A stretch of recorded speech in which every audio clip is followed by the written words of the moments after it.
Assalamualaikum warahmatullahi wabarakatuh. Yang terhormat kepada Bapak dosen, Pak Indrawan dan Pak Ais selaku dosen pengampu IPSP dan juga para aspek. Kami di sini kelompok 1 akan menjelaskan terkait tugas besar kami. Next.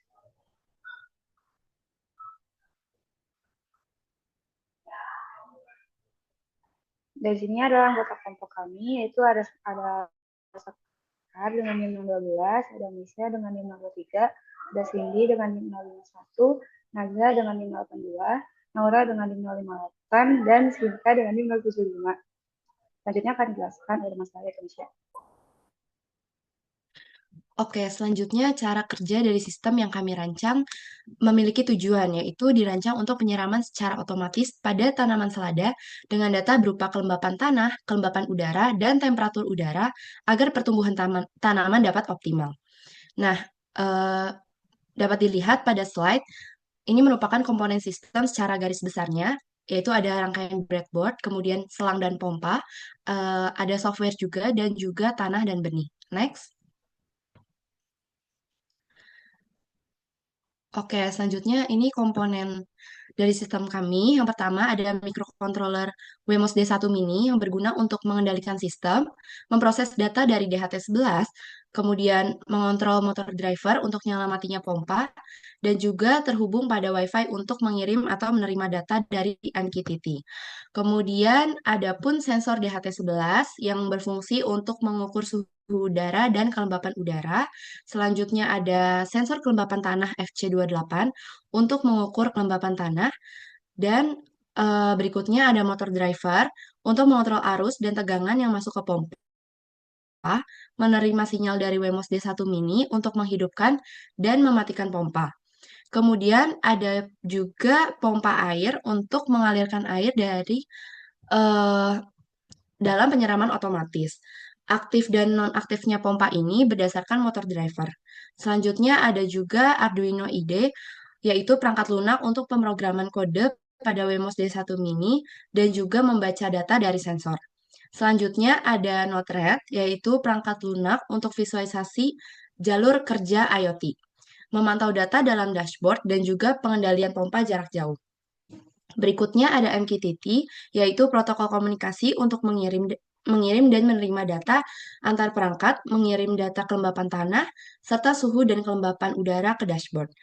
Yang terakhir ada Wi-Fi, yaitu penghubung Wemos D1 Mini ke internet dan memungkinkan pengiriman data dari sensor ke Node-RED melalui MQTT.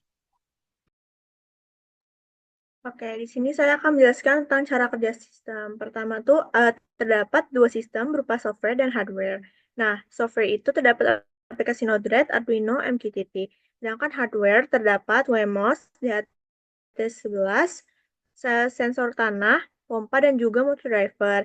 Jadi keduanya ini tuh akan saling berhubungan. Pertama software Arduino itu berisi kode yang nantinya itu akan menjalankan sensor-sensor di hardware.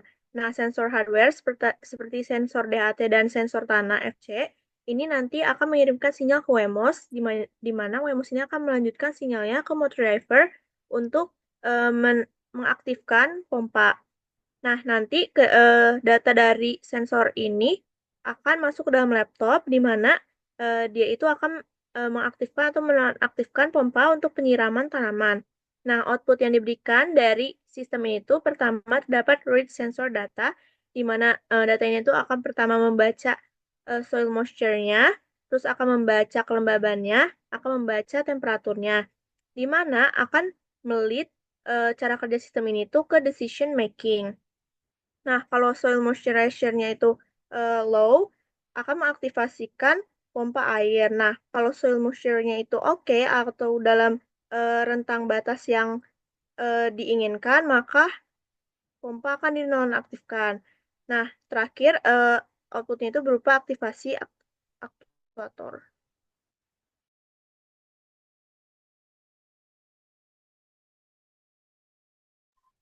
Oke, selanjutnya adalah kualitas konstruksi, yang dimana seperti pada percobaan lainnya pasti akan ada berhasil dan juga tidak berhasil. Yang pertama ini adalah faktor rangkaiannya. Jadi seperti yang dijelaskan oleh teman-teman sebelumnya, bahwa dari setiap alat dari software dan juga itu bakal digabung hingga dirangkai seperti foto ini. Namun ada beberapa kendala dalam melakukan percobaan ini. Yang pertama itu adalah beberapa rangkaian atau alat dari rangkaian tersebut terbilang kurang baik seperti pada kabel jumper karena ketika dipasangkan kepada backboard dia tuh terbilang goyang atau tidak tetap dan menimbulkan aliran listrik itu tidak mengalir secara merata. Lalu yang kedua itu adalah uh, sambungan dari listrik untuk ke arah rangkaian itu atau sambungannya itu tidak berjalan dengan baik atau jack adaptor yang dimana karena uh, dari alat tersebut ada gangguan yang mengakibatkan rangkaian dari kelompok kami itu tidak bisa berjalan dengan sendirinya, namun bisa berjalan jika dilakukan dengan kabel USB kepada laptop. Yang terakhir itu adalah WiFi yang dimana WiFi dari uh, WiFi yang berada pada house itu terbilang tidak stabil dibandingkan dengan percobaan ketika di lab. Maka beberapa data kelembapan dan lainnya itu bisa berubah-ubah dan juga tidak stabil. Next.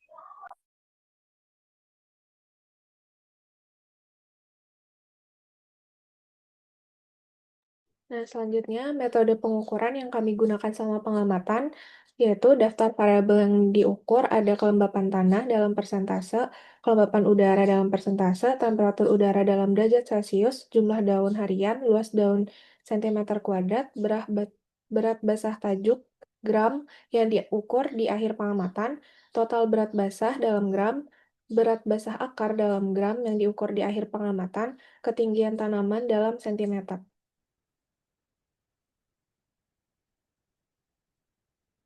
Berikut daftar variabel yang dikontrol atau diatur supaya tetap konsisten dari awal hingga akhir pengamatan, yaitu jumlah air yang ditambahkan, mili, dikontrol berdasarkan kebutuhan masing-masing perlakuan, jam pengamatan, HST, dilakukan pada jam-jam yang serupa untuk menjaga konsistensi data lingkungan. Jenis sampel, jenis tanaman, atau varietas yang sama yang digunakan antar kelompok, yaitu yang digunakan di sini adalah selada.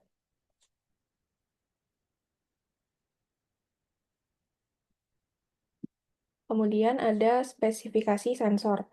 Jadi, jenis sensor dan parameter yang diukur ada sensor kelembapan udara dan suhu DHT11 dan sensor kelembapan tanah. Sensor kelembapan udara dan suhu DHT11, parameter yang diukur kelembapan udara dan temperatur udara.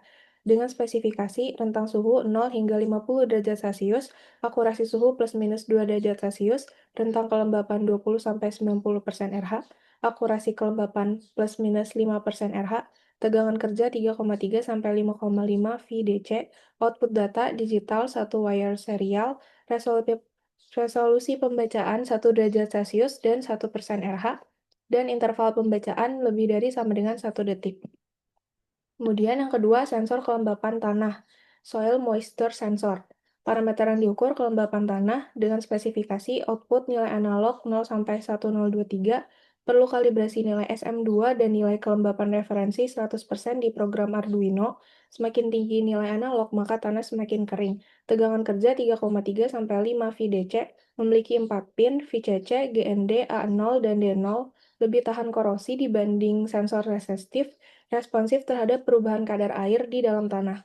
Nah, fungsi sensor dalam sistem dari ketiga sensor ini, kelembapan tanah, suhu, dan kelembapan udara, dipasang dalam satu sistem berbasis Arduino yang berfungsi untuk membaca dan mengirim data ke serial monitor, mengontrol pompa air otomatis berdasarkan nilai kelembapan tanah, serta mengirim data ke Node-RED untuk pemantauan jarak jauh dan pencatatan di database InfluxDB.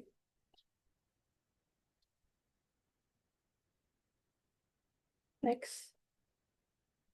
Daftar error random dan sistematik. Error sistematik yang ada pada tugas besar IPSP kami itu ada perbedaan jam penyiraman antar kelompok, kalibrasi sensor kelembapan tanah yang tidak seragam, nilai SM2, perbedaan struktur media tanam, dan kadar awal kelembapan. Sementara error random diantaranya fluktuasi suhu dan kelembapan udara harian, noise atau gangguan sinyal pada sensor digital, perbedaan intensitas dan durasi pencahayaan alami. Nah, upaya untuk meningkatkan kualitas pengukuran ini diantaranya bisa dilakukan dengan standarisasi waktu penyiraman tanaman, kalibrasi sensor secara seragam antar kelompok, pengamatan dilakukan pada jam yang konsisten setiap hari, penggunaan media tanam yang seragam seperti struktur, kadar air, dan porositas, serta penempatan tanaman di lokasi dengan cahaya yang seragam.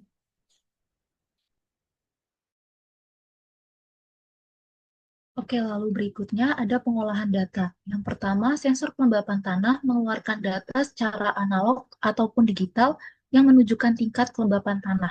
Yang kedua, data dibaca oleh mikrokontroler Arduino yang dikodekan untuk menerjemahkan input sensor menjadi nilai kelembapan tanah, di mana Arduino membandingkan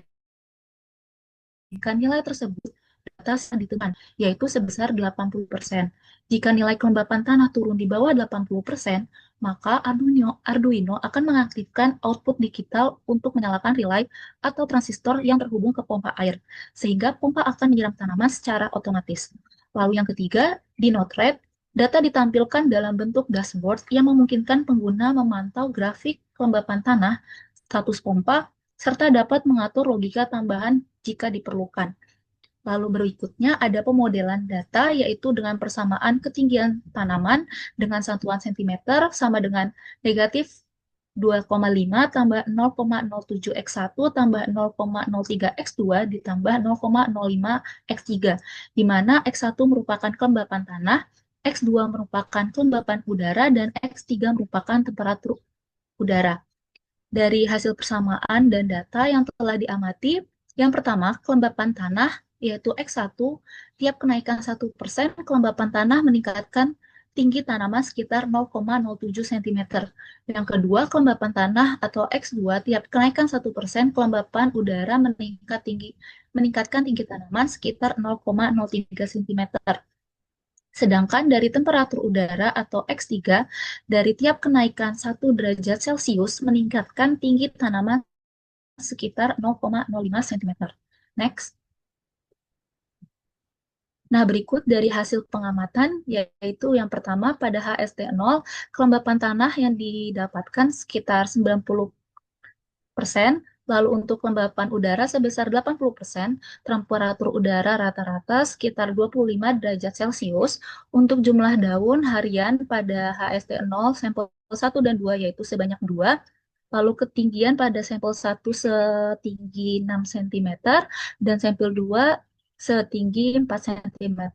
Lalu untuk HST 9, pada kelembapan tanah rata-rata sebesar 89%,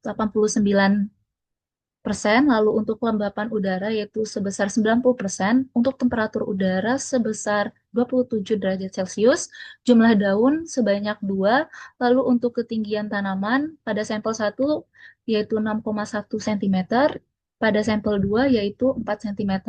Lalu untuk HST 10 yaitu kelembapan tanah rata-rata sebesar 66%, lalu kelembapan udara sebesar 66,2%, temperatur udara sebesar 33,8 derajat Celcius, dan jumlah daun sebanyak 2, ketinggian sampel yang pertama 6,1 cm dan 4,1 cm untuk sampel 2. Lalu untuk HST yang terakhir, kelembapan tanah sebesar 90%, kelembapan udara sebesar 88%, temperatur udara sebesar 30 derajat Celcius, jumlah daun sebanyak 3, dan luas daun itu sebanyak 0,097 untuk sampel 1, lalu untuk sampel 2 sebesar 0,14. Lalu untuk total berat yaitu 0,07, berat basah akhir sebesar 0,01, dan ketinggian masing-masing yaitu 5,9 dan 6,3 cm. Next.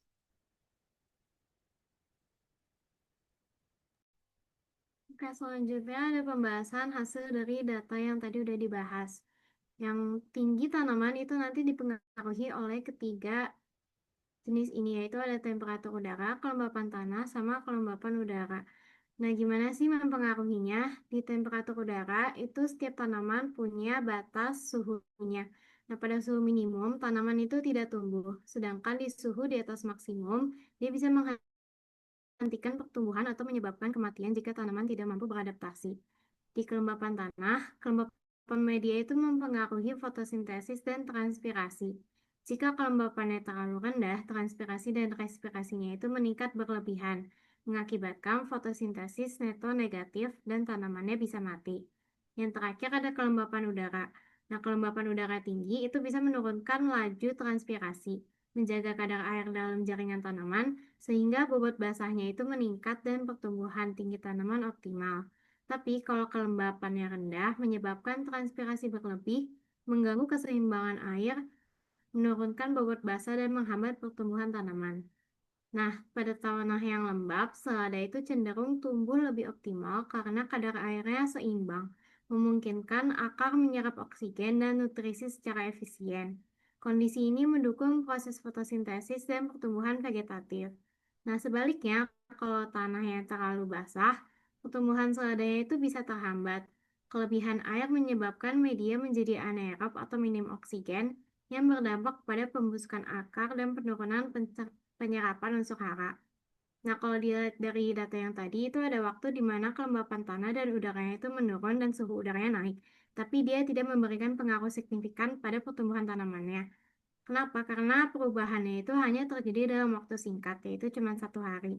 Nah, jadi tanaman itu punya daya tahan fisiologis terhadap stres lingkungan jangka pendek. Jadi selama cadangan air dalam jaringan masih cukup buat proses metabolisme, dia akan berjalan secara normal. Selanjutnya, nah buat kesimpulan, sistem penyiraman otomatis berbasis Arduino dan Node-RED telah berhasil memantau dan mengontrol kelembapan tanah, kelembapan udara, serta suhu untuk pertumbuhan optimal pada tanaman selada. Hasil menunjukkan bahwa kondisi tanah lembab atau tidak terlalu basah yang mendukung pertumbuhan. Sementara kalibrasi sensor dan konsistensi pengukuran menjadi kunci akurasi data. Nah, sistem ini efektif, tetapi perlu penyempurnaan dalam hal kalibrasi dan stabilitas untuk aplikasi lebih luas. Sistem ini juga bertujuan untuk memastikan kondisi lingkungan yang ideal, karena kelembapan tanah dan udara serta suhu sangat mempengaruhi fotosintesis dan transpirasi tanaman.